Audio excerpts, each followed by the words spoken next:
The Lord be with you. I'm Deacon Keith Fournier, and our first reading is from the book of Genesis. Then Jacob gave them these instructions. I am about to be gathered to my people. Bury me with my ancestors in the cave that is in the field of Ephron the Hittite, in the cave in the field at Machpelah, facing Mamre in Canaan, which Abraham bought from Ephron the Hittite as a burial site of his own. There Abraham and his wife Sarah were buried. There Isaac and his wife Rebekah were buried. And there I buried Leah. The field and the cave in it, which were bought from the Hittites. When Jacob had finished giving his instructions to his sons, he drew his feet up into the bed, and breathing his last, was gathered to his people. Seeing that their father was dead, Joseph's brothers said, "What if Joseph intends to treat us as enemies and pay us back for all the wrong we did him?" So they sent this message to Joseph. "Before your father died, he gave us this order. You are to say to Joseph, 'Now please forgive the crime and faults of your brothers and all the wrong they did you. So now please forgive the crime of the servants of your father's God.'" Joseph wept at the message they sent to him. Then his brothers went to him themselves, and throwing themselves at his feet said, "Take us as your slaves." But Joseph replied, "Do not be afraid. Is it for me to put myself in God's place? The evil you planned to do me has by God's design been turned to good, to bring about the present result, the survival of a numerous people, so there's no need to be afraid. I shall provide for you and your dependents." In this way, he reassured them by speaking affectionately to them.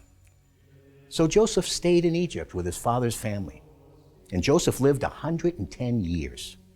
Joseph saw the third generation of Ephraim's line, as also the children of Mamre, son of Manasseh, who were born on Joseph's lap.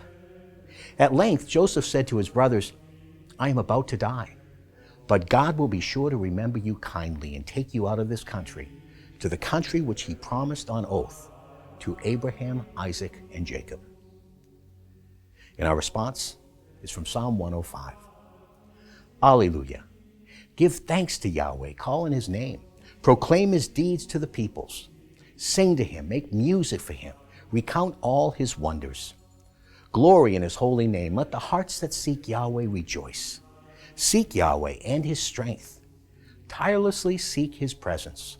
Stock of Abraham, his servant, children of Jacob, whom he chose. He is Yahweh our God. His judgments touch the whole world. A reading from the Holy Gospel according to St. Matthew.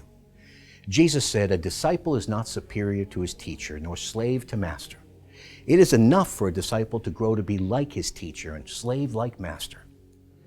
If they have called the master of the house Beelzebul, how much more the members of his household? So do not be afraid of them. Everything now covered up will be uncovered, and everything now hidden will be made clear. What I say to you in the dark, tell in the daylight. What you hear in whispers, proclaim from the housetops. Do not be afraid of those who kill the body but cannot kill the soul. Fear him, rather, who can destroy both body and soul in hell.